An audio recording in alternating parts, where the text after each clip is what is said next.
Good morning, everybody. It is December 10th, not March 10th. Hallelujah. And here we are with our good friends and partners from eCareVault, and we have a special treat. No, you're not here to see me. I know that. That's okay. But you are here to see this incredible group from eCareVault. We've got Aaron Boyle, who is the Director of Client Solutions, Steve Simmons, Director of Marketing and Business Development, and last but definitely not least, the founder, CEO, and a neuropsychologist. Yes, I said that.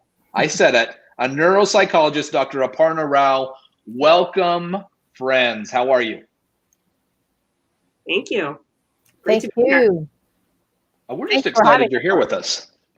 So we have, as always, looks like already a good size crowd. Greetings from Pakistan. Welcome. Reminder to everybody, we want to know who you are, where you're from. So drop there in the comments, whether you're watching on Facebook, LinkedIn, Twitter, YouTube. Tell us who you are. And we're just excited. Steve, let's start sharing that screen. And I am going to hand things over to Dr. Rao and team to kick things off. You got it.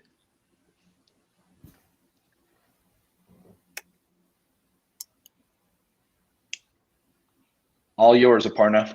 Wonderful. So let me just begin with a quick introduction and what we'd be covering today. So first of all, Mark and Instructure Canvas, thank you so much for having us. Mental health and learning supports is a topical subject right now, and honestly an urgent need. And so this is as mission driven as it is to just simply share. My name is Dr. Aparna Rao, and I am a clinical neuropsychologist and the founder and CEO of eCareVault. I founded eCareVault in 2016 with a very simple idea. As a school-based clinician, working in both K12 as well as higher ed, I found just horrendous silos in service providers, especially for students with complex needs, both mental health and learning supports. And as you know, they're often intertwined. And the goal of eCareVault was, how do we break down these silos in a digital age? And really, the solution was moving from paper to digital-based workflows, whether it's background history, parent consent forms, student consent forms, service notes, and really creating that 360-degree visibility between all the service providers that care for a student. So before I get started, we'd love to just quickly have our team introduce ourselves. Hi, my name is Steven Simmons. I'm the Director of BD and Marketing. Pleasure to be speaking with you all here today. Aaron, over to you. Hi, I am Aaron Boyle, and I am the Director of Client Solutions here at eCareVault, and I'm also thrilled to be here to speak with you all.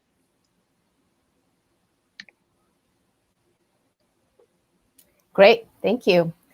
So in terms of what you learned today from this seminar, I think we want to talk about sort of what is mental health and how is it connected to student learning. I'm assuming, and hope this is a correct assumption, but the audience here is our teachers, professors, advisors, and maybe even some administrators connected to student learning and perhaps even student learning supports here. Looking through the stats of mental health needs would be important even before COVID-19 came to us. And then with COVID-19, how has that affected mental health and learning? The third piece here is to really at least share with you what I have found in terms of how to help students identify some of these issues and bring them to the fore in good time so that they're supported, so that they're engaged, they remain enrolled, and you honestly can retain these students. And then the final piece is what is eCareVault? I'll turn to my colleagues in terms of what eCareVault is doing to enable student mental health support. Great. So just wanted to start with something that may seem obvious, but honestly, it hasn't been obvious for the past for the 1990s. Really, this decade has shown that mental health, with all the research that we have been able to put to the table, is not a individual phenomena. It really is the interaction of multiple layers of sort of environment. So the interpersonal, obviously relationships, organizational, community, and even societal. And given the once in 100-year pandemic, what we're seeing is if you think of mental health as sort of the topography of land, you can either have mental health be this amazing, beautiful sort of topography of valleys and mountains, or you can have these tectonic shifts that happen that essentially cause an earthquake with 8.9 on the Richter scale, so to speak. So that's kind of where we are with mental health right now. And one of the other pieces of mental health is how broad it is. It's not this isolated sort of thing on the side, and then there's another compartment for learning and so on. There's the right hemisphere, there's the left hemisphere, there's the amygdala, which is our fear, flight, fight response. And when the amygdala fires, the frontal lobes, which are essentially what we use for learning, attention, are just not available for learning. So it really is this all-pervasive aspect. Aparna, I Sure. apologize, but I'm going to do this to you so many times today, just because I am amazed by the brilliance I'm surrounded by. So I want to know, as you've talked to teachers and administrators and others over the past year, and this 2020 has been crazy, and I imagine from a mental health standpoint, it's even been worse. How bad has COVID exacerbated these mental health issues for students and teachers? Yeah. So actually, if we could just move to some of those slides, Steve, I just want to talk about the as you know, there's mental health issues already that have happened, and now with COVID-19, there are three aspects that I'd like to think through: anxiety, depression, and PTSD. So going very specific.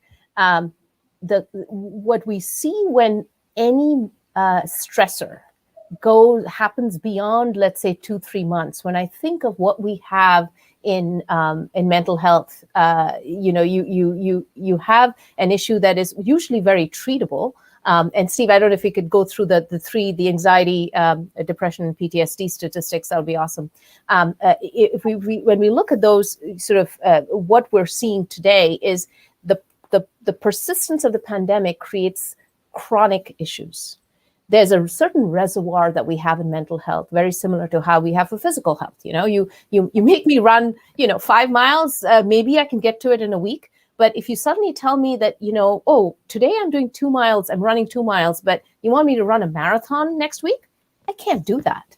And so similarly, what we're finding with mental health is students with anxiety honestly have generalized anxiety.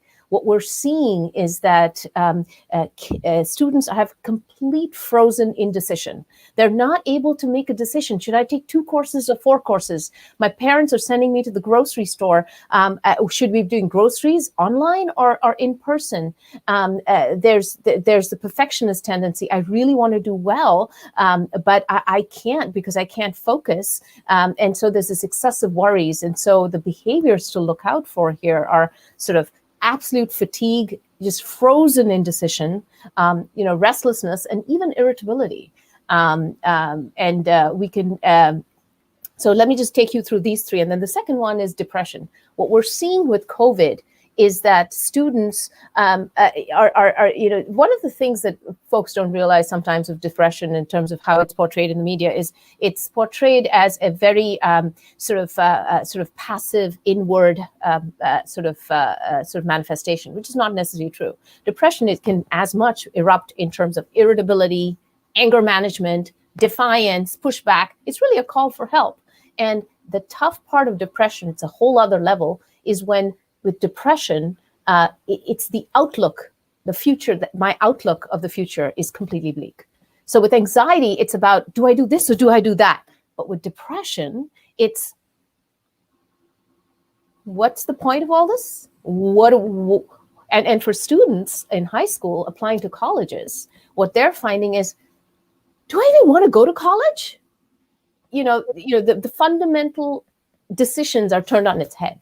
And with folks in college who are about to, matriculate are saying, what's the point of matriculating? Where are the jobs there? How and many students, and as we know, it's really affected students adversely. Those in poverty, socioeconomic circumstances, they're not even able to make tuition and other aspects. So, anxiety is about the indecision. Depression is about, the outlook being bleak. And students with PTSD, post-traumatic stress disorder, is a whole other piece. So, for instance, here in Boston, I've dealt with students who are having flashbacks of the Boston Marathon. I'm working with kids in Florida who have flashbacks of school shootings, but this time it's an invisible enemy. It's a virus. You can't even see the gunman. And so it's really tough when some of these flashbacks are occurring in different ways. And then the other piece in all this, which is the sort of the social determinants of health, is in many families, if you could just, sorry, Steve, I'm doing all this to you, but if you could go back to the factors, when we think of the different factors that we're going through, what we're seeing is that the hybrid learning has definitely led to isolated students. There's an isolation. And an important piece here, Mark, is that part of normative development is about individuation. That is, as a student, as if I'm in a teen years, I start to separate from my parents. I can't wait to go to college. Those in college, I can't go. And then suddenly the pandemic is boom, kind of reversed development, if you will, where kids are not only socially isolated, but they're overmeshed with their parents who they'd rather be away from. So it's sort of done this weird somersault on development, which is tough. A second factor is anxiety about returning to campus. I need to get to campus, but I'm worried about COVID. I'm worried about, that relationship that I had, I may need to break up. I can't seem to, I don't know. I'm not smart enough to take 5 courses. I wanted to take that, but will I graduate? I'm so anxious. I may have to just take 2. And another factor here is the fact that we talked about the future looking bleak. Students are just absolutely worried. And again, to be clear, it's not all across the board. I think the piece here is there is a sizable section, and we can get into some stats, and I'm literally sort of going backwards, but there are I think 1 in 4 college students have some form of mental illness. And here's the piece. What we're finding is up to 40% do not seek help. So not only is it a huge problem, it's a silent problem, and it's an untreated problem. And then the final piece here, the final factor for factors that make it worse during the pandemic is they're just harder to access. If you're remote, the chances of even stopping by the counseling office is tough. And so that's been an issue. I don't know, hopefully that answers your question, Mark, then. I'm on mute. But yes, you did a fantastic job. I will stop interrupting at least for a couple minutes. No worries. And so, I want to be mindful of time here. If we could get into some of the solutions and the path forward, that would be helpful in terms of how we think through this. So one of the interesting things, Mark, and I really try to put stuff together that may not be as intuitive, or at least maybe different from if I did this presentation 10 years ago, let's say. Students are way more digitally savvy today. They are, they know how to use technology. And here's the thing, the anonymity of technology is actually helpful to even talk about your mental health issues. So for instance, if I had to do a check-in form with a bot, and say, how am I feeling? Somebody asked me how I'm feeling. Like if you ask me how I'm feeling, I'm like, yeah, I'm fine. But if you ask me to fill out a form, I might reveal so much more. And so what's interesting is that, technology is actually enabling virtual support for students in ways that it never has before. And then the other piece, which I'm still so thankful for this new Generation Z, and other the new generation of students, is I truly believe that the mental health stigma is fading. So and I'm really dating myself here, but in my generation, mental health was attributed to things like laziness, to lack of motivation, to just not being subpar, to awful words like retardation and other aspects. Whereas today, mental health is part and parcel of who we are. And that sort of socio-ecological model that I shared before is helpful for me as a student to say, you know what, it's not just about me. And the pandemic makes it very clear it's happening to everybody around me. And it's that interaction between me and my boyfriend or girlfriend, and me and my family, and me and society, and me and heck, even, what political establishment, we live in, right? And the politics of today. And then you add that to identity politics, and without getting too political, the identity aspects of all the the issues we've had that have compounded the pandemic. Then I start worrying about who I am, and I know it's social psychology, because it's not just me.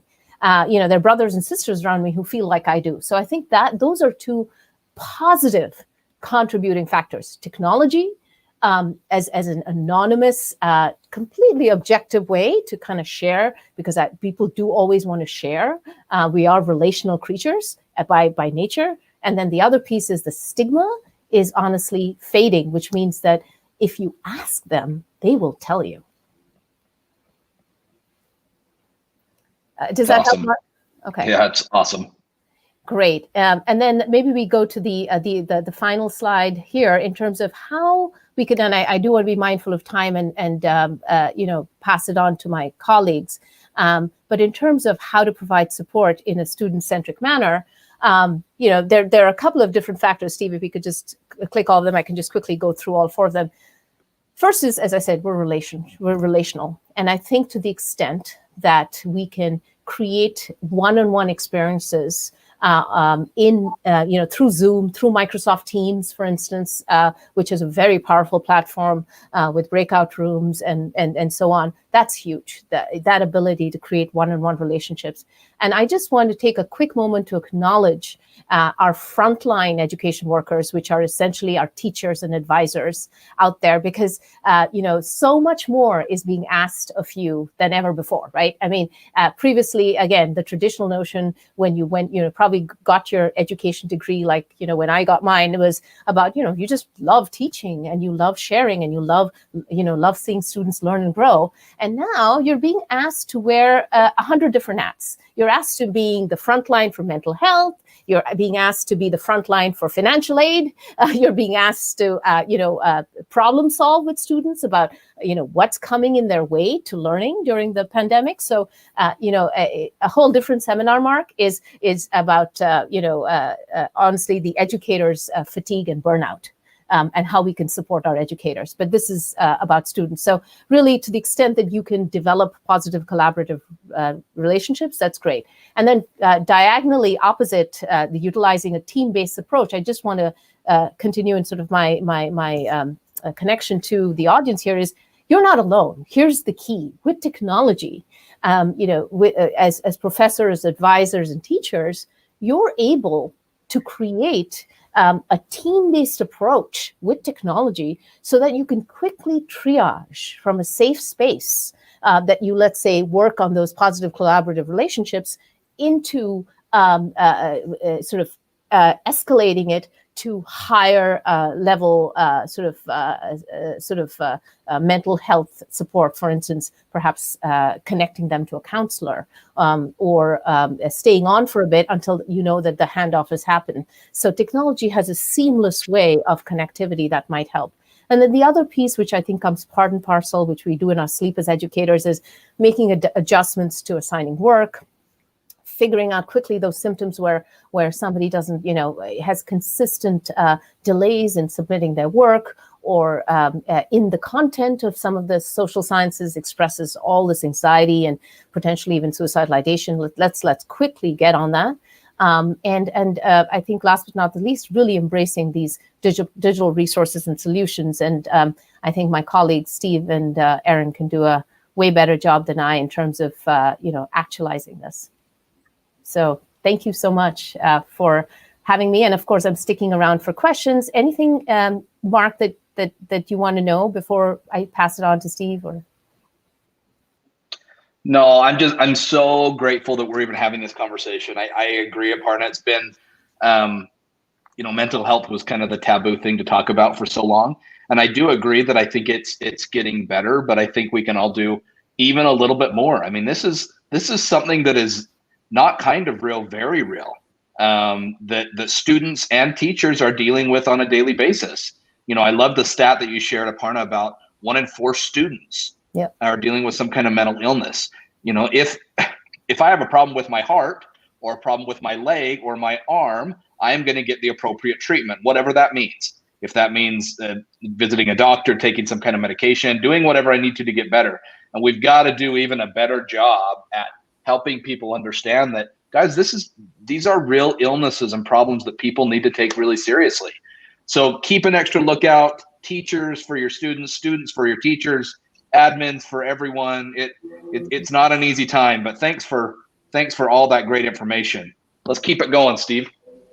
Thanks, Mark, and thank you, Aparna, for sharing a lot of that great information. Like you said, we're doing a lot of great work around mental health today, but like you said, there's always more that can be done. So now I want to, in the mantra of embracing digital solutions and resources, want to share a little bit more about we at eCareVault are thinking about how we're using technology to streamline sensitive teacher and student interactions, and even discuss a little bit more about what we're doing to embrace the landscape there is today, specifically with our integration with Microsoft Teams. We've picked Microsoft Teams as a strategic partner because they have a long-term commitment to education and student success. And what a lot of educators don't know actually is that Teams is usually available to you at no cost to both teachers and students, and is typically included in any Office 365 subscription your institution may already have.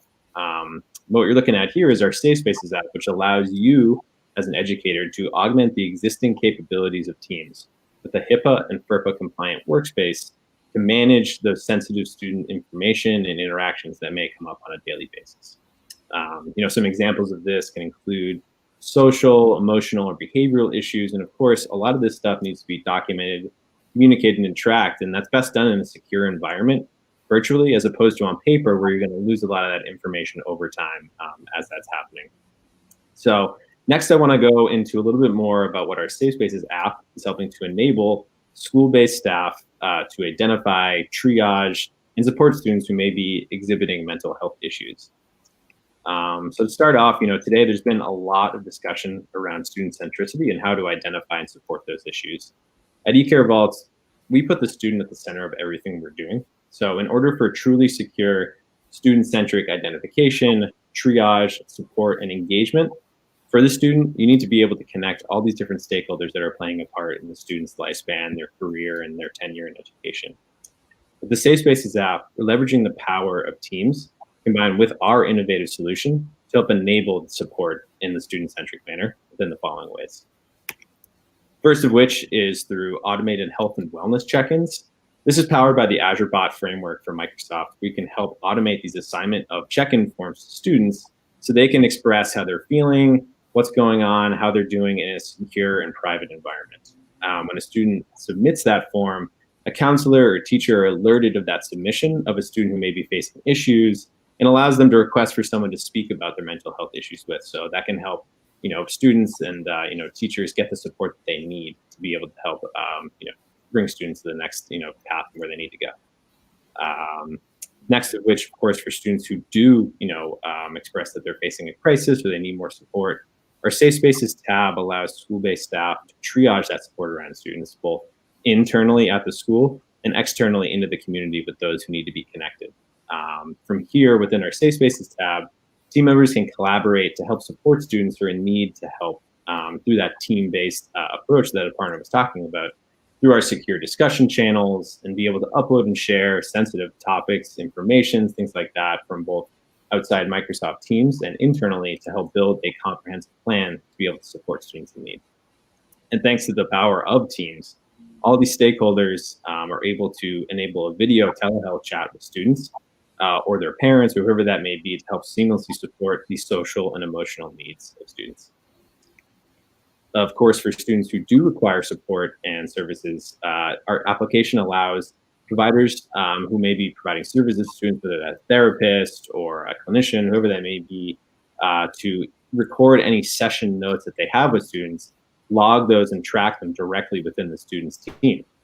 They can share these notes to provide an update to the team, let them know what's going on, how the student is doing, how they're progressing, and even log those back so they can review how the student has progressed from their previous sessions.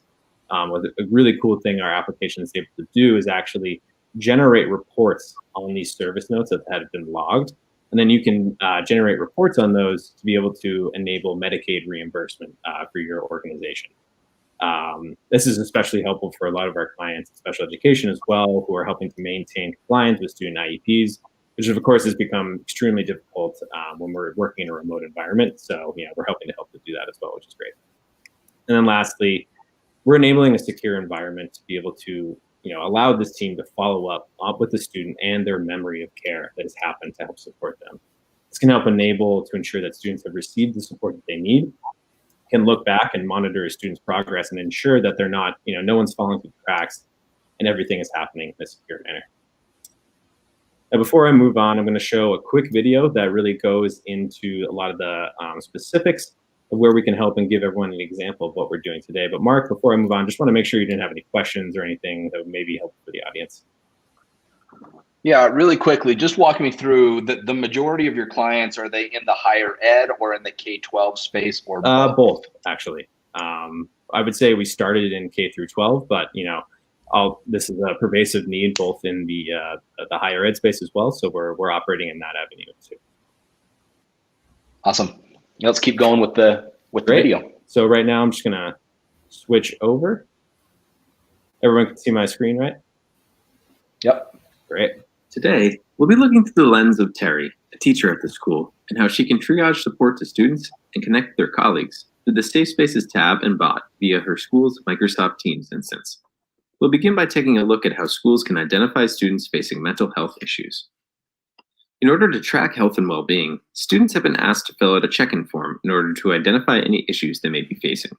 Here, the check-in form, powered by the eCare Safe Spaces bot, has been assigned to Sam, a student at the school. Sam responds to the form indicating that he's been feeling quite worried and lonely lately and isn't sure what to do. He submits the form requesting to speak with someone about his anxiety and to help him understand why he's feeling this way.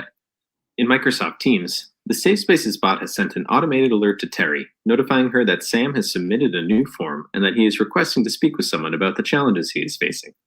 By clicking on the new alert, Terry is taken directly to the student's channel where she can access the eCare Safe Spaces tab to begin to provide support for the student.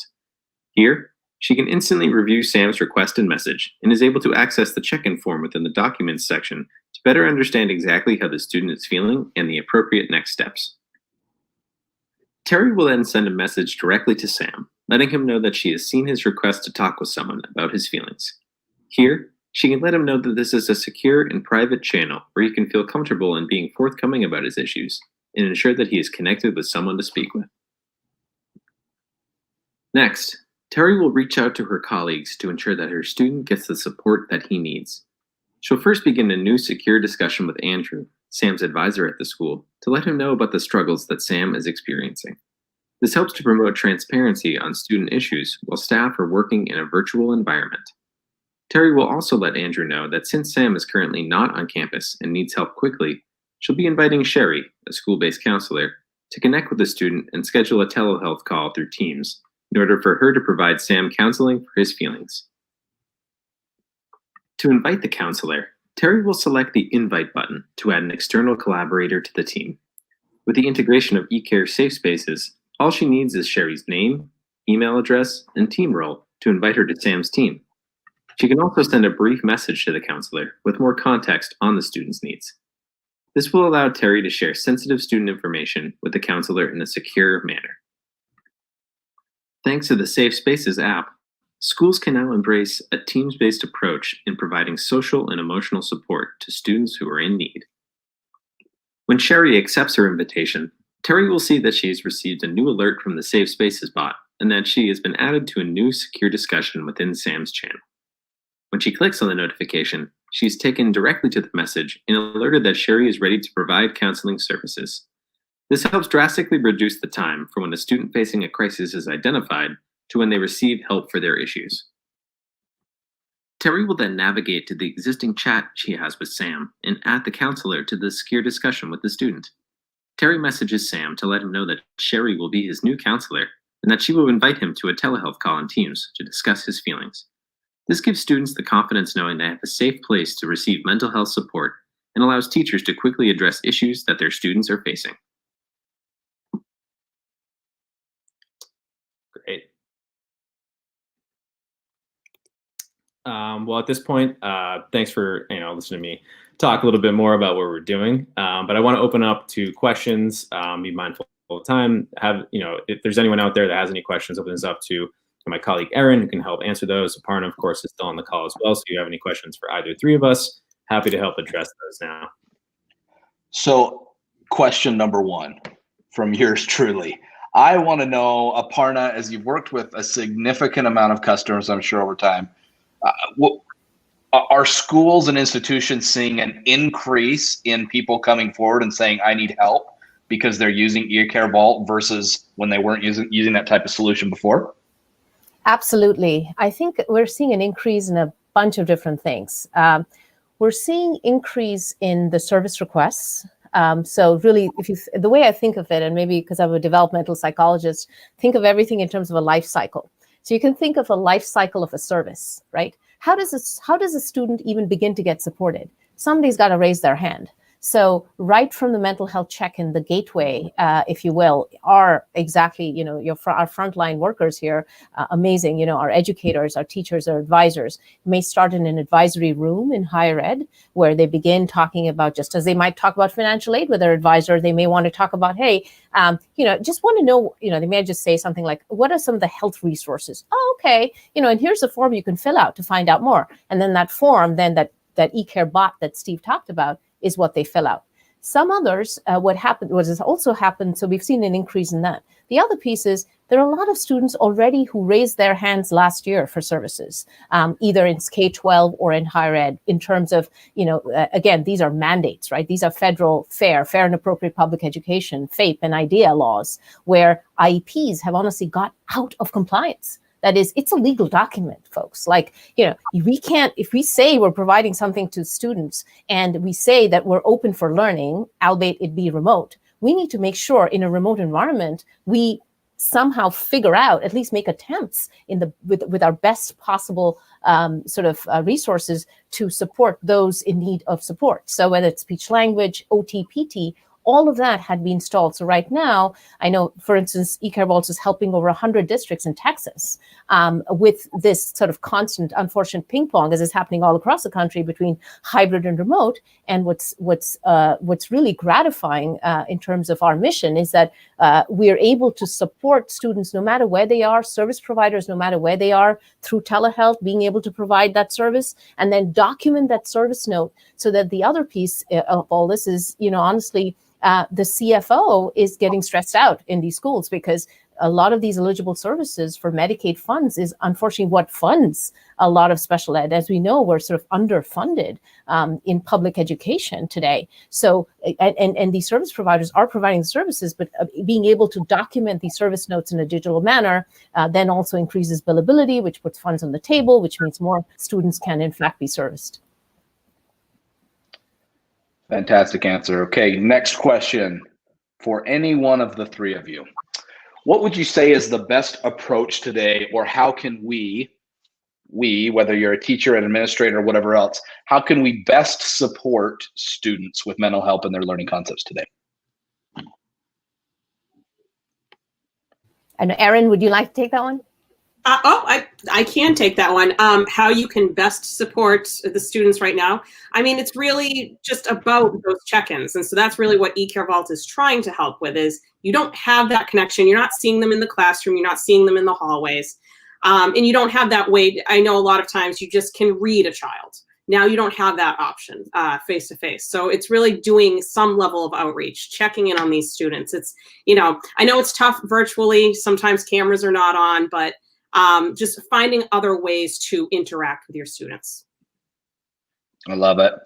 Aparna, I want you to wrap this up for us because you're just that smart and that good. Any last minute words of advice for teachers or administrators about what they, it's a rough time for teachers and administrators. How can we best help students today? What should they do? Sure. Just I think I'd love just to leave maybe 3 pointers. One is, you are not alone. And connected to that, really leverage team-based collaboration, because that is the word of this decade. Productivity and team-based collaboration. We were really broadening care team collaboration, not just to something we've been doing in healthcare for years, but also now bringing it into education in really substantial, concrete ways like Steve showed. And then the third piece here is mental health supports, mental health needs and learning needs are treatable. They are treatable if detected in time. So to the extent that you're not alone, you can engage in team-based collaboration in a digital manner and help these students with your extended team of counselors, for instance, and service providers. These mental health issues can be treated. Students can stay engaged. You will be able to retain them, and they will matriculate on time. Everybody, what a pleasure to have our partners here from eCareVault. Yes, this is available for as long as anyone needs it. Go check it out on YouTube, Facebook, LinkedIn, Twitter. Any specific questions about what else we could do or solutions to help with this mental health problem that is so prevalent today, especially with COVID. It is treatable, as Dr. Aparna Rao talked about. If we can see it early and get people the help that they need. Everybody, always a pleasure to be with you. Have a lovely day. We will be back again soon. And again, big thanks to our friends at eCareVault. Have a great day, everybody.